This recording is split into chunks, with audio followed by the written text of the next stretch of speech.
Hello viewers, I doctor S B K Lal welcome you all in my YouTube channel. मेरे YouTube channel में आपका बहुत बहुत स्वागत है। अगर आप इस चैनल पर नए हैं तो चैनल को लाइक शेयर और सब्सक्राइब कर लें। आज का टॉपिक बहुत महत्वपूर्ण होने वाला है क्लास 12 के लिए। तो इसमें आज हम लोग पढ़ेंगे इलेक्ट्रिक फील्ड लाइंस, डाइपोल, और डाइपोल के चलते जो इलेक्ट्रिक फील्ड बनता है उस पर भी थोड़ी सी चर्चा करेंगे। आइए सबसे पहले हम समझते हैं कि what is electric field. The region around a charge body in which another charged body experiences an electrostatic force is known as the electric field।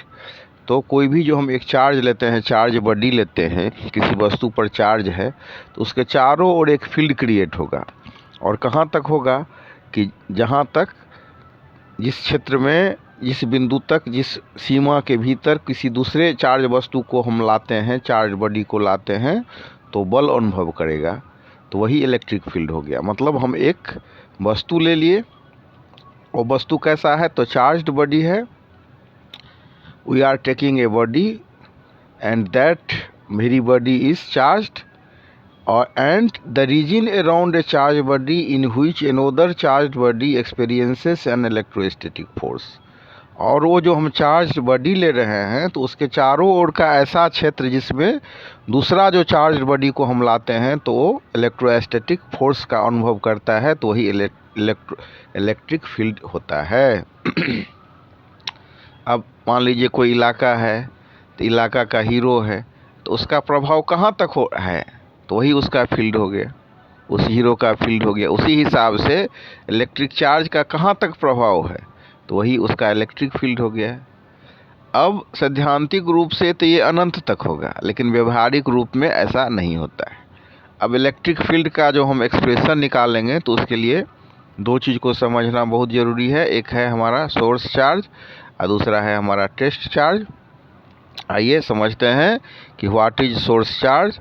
The charge Q which is producing the electric field is called source charge। एक दूसरा charge लेते हैं हम, एक लेते हैं हम Q0, एक होता है Q। तो एक चार्ज जो हम Q लेते हैं, the charge Q which tests the effect of a source charge is called a test charge।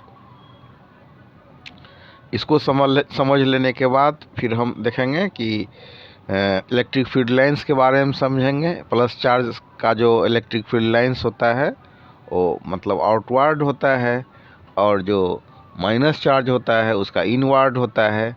इसके बाद हम जब प्लस प्लस चार्ज देखेंगे तो रिपल्सन होगा। और ये जो इलेक्ट्रिक फील्ड लाइंस होता है वो सतत कर्व होता है, कंटिन्यूअस कर्व होता है। अगर इसके प्रॉपर्टी की बात करेंगे तो no two field lines ever intersect। field lines are always perpendicular to the conductor। number of field lines is directly perpendicular to the amount of charge। field lines contract longitudinally during attraction between unlike charge। field lines exert lateral pressure during repulsion between like charges। uniform and non-uniform। अब इसके बाद हम देखेंगे कि ये जो हमारा electric field होता है वो यूनिफॉर्म भी हो सकता है और नॉन यूनिफॉर्म भी हो सकता है। आइए अब इसको हम मैथमेटिकली भी समझते हैं। तो मैथमेटिकली जो हम इसको लिखेंगे तो उसमें हम लिख सकते हैं कि quantitatively it is defined as the electrostatic force per unit test charge acting on a vanishingly small positive test charge placed at the given point. और मैथमेटिकली अगर हम लिखेंगे तो लिखेंगे E बराबर limit Q0 tends to 0 F upon Q0। तो mathematically इसको आप समझने के लिए मोटा मोटी समझ लीजिए कि इलेक्ट्रिक फील्ड जो होता है तो फोर्स में अगर हम चार्ज से भाग दे देंगे तो हमारा इलेक्ट्रिक फील्ड निकल जाएगा, इलेक्ट्रिक फील्ड का एक्सप्रेशन निकल जाएगा। तो याद रखिए E बराबर F अपॉन Q। E बराबर F अपॉन Q। E मतलब इलेक्ट्रिक फील्ड, F मतलब फोर्स और Q मतलब चार्ज। और अगर मतलब इसको हम थोड़ा सा अच्छा से लिखें तो क्या लिखेंगे, E बराबर limit Q naught tends to 0 F upon Q naught. तो एक हिसाब से ये हो गया। इसको अगर हम परिभाषित करें तो the region around a charge body in which another charged body experiences an electrostatic force, या इसको हम ऐसे कह सकते हैं an electric field said to exist at a point if a force of electrical origin exerted on a stationary charge placed at that point. और अगर mathematically हम लिखें तो लिख सकते हैं ई बराबर limit Q naught tends to 0 F upon Q note.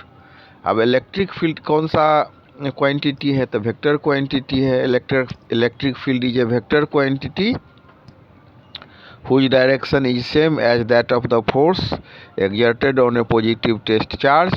Unit की बात करें तो न्यूटन पर कूलम, और अगर हम डायमेंशन की बात करें तो MLT-3 A-1। अब हम इसके बाद physical significance of electric field की चर्चा करते हैं। तो electric field at any point we can determine the force on a charge placed at that point. The Coulomb force on a charge Q naught due to a source charge Q may be treated as the stage process. The source charge Q produces a definite field ER at every point R. The value of ER at any point R determines the force on charge Q naught at that point. This force F is equal to Q naught ER। अब इसके बाद electrostatic जो force होगा हम देख रहे हैं कि E बराबर F बटा Q होता है, तो इसी तरह से हम समझ सकते हैं कि इलेक्ट्रोस्टैटिक जो फोर्स होगा वो होगा चार्ज और इलेक्ट्रिक फील्ड को हम गुना कर देंगे तो इलेक्ट्रोस्टैटिक हमारा फोर्स निकल जाएगा। अब इसको समझ लेने के बाद अगर हम मतलब इलेक्ट्रिक फील्ड और इसके जो फिजिकल सिग्निफिकेंस को समझने के बाद अब हम देखते हैं electric field due to a point charge. तो इसके लिए क्या करना हुआ, इसके लिए हम एक पॉइंट चार्ज Q को कंसीडर करते हैं जो ओरिजिन O पर अवस्थित है।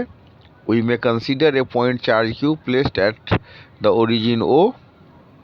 We have to determine its electric field at a point P at a distance R from it. So we are going to imagine a test charge Q naught placed at P.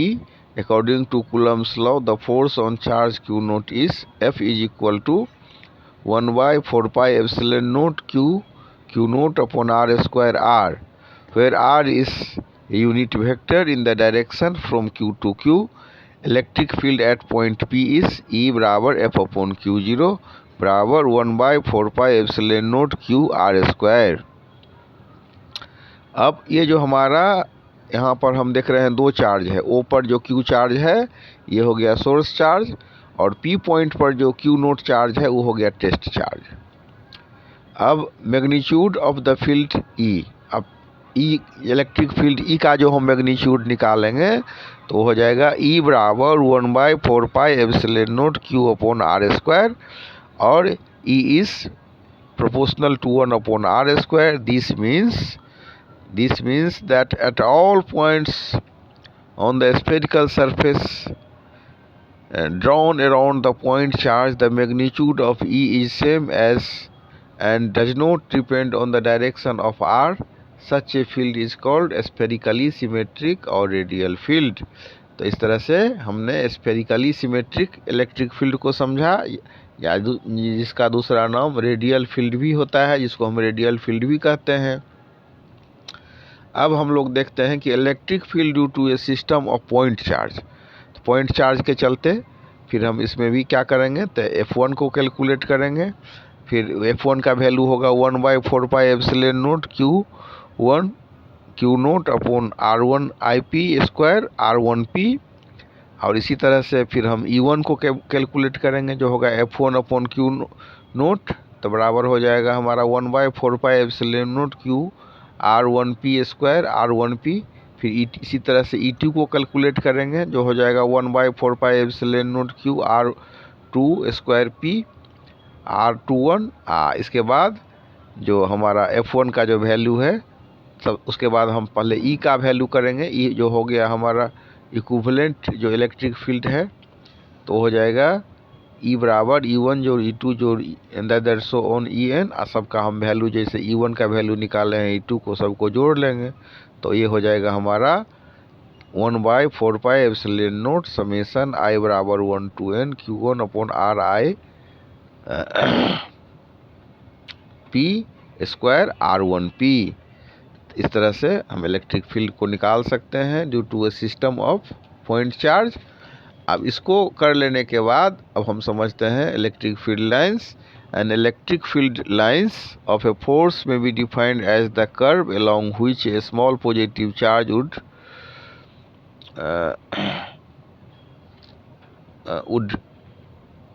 tend to move when free to do so in an electric field, and the tangent to which at any point gives the direction of electric field at that point। अब इसका क्या सब महत्व है? तो इसका महत्व है कि line of force are continuous curve without any breaks, no two lines of force can cross each other, they start at positive charges and end at negative charges, they cannot form closed loops, the relative closeness of the lines of force indicate the strength of electric field at different points, they are always normal to the surface of conductor। तो ये हम संक्षेप में electric field lines के कुछ गुण है उसके बारे में हम लोगों ने देखा। अब हम चर्चा कर लेते हैं कि ये हमारा जो डाइपोल होता है उसके बारे में। अब देखिए डाइपोल क्या होता है, तो an electric dipole is a pair of equal and opposite charges Q and -Q separated by some distance 2a। यहाँ हम देख सकते हैं एक चार्ज है Q, दूसरा है एक चार्ज है -Q, दूसरा चार्ज है +Q, और दोनों के बीच में 2a दूरी है। तो 2a दूरी एक दूसरे से 2a दूरी पर चार्ज है और चार्ज का पेयर है, तो इक्वल और अपोजिट चार्ज का जो पेयर है वो फॉर्म करेगा हमारा इलेक्ट्रिक डाइपोल। तो इसके बाद हम डाइपोल मोमेंट को समझते हैं कि it measures the strength of N electric dipole. The dipole moment of N electric dipole is a vector whose magnitude is either charge times the separate between the two opposite charges, and the direction of along the dipole axis from the magnitude from negative to the positive charge। Negative से positive charge की तरफ इसका direction होगा। और बहुत आसान है इसको समझना है कि डाइपोल मोमेंट बराबर होगा हमारा, डाइपोल मोमेंट को हम P से डिनोट करते हैं, आप P बराबर हो जाएगा Q इंटू 2a। P क्या हो गया? तो डाइपोल मोमेंट। Q क्या हो गया? तो either of the charge. 2a क्या हो गया? दोनों के बीच का डिस्टेंस। तो दो को जो हम चार्ज लेते हैं उसमें से हम कोई एक चार्ज ले लें और दोनों के बीच जितना दूरी है उससे गुना कर दें तो हमारा डाइपोल मोमेंट निकल जाएगा।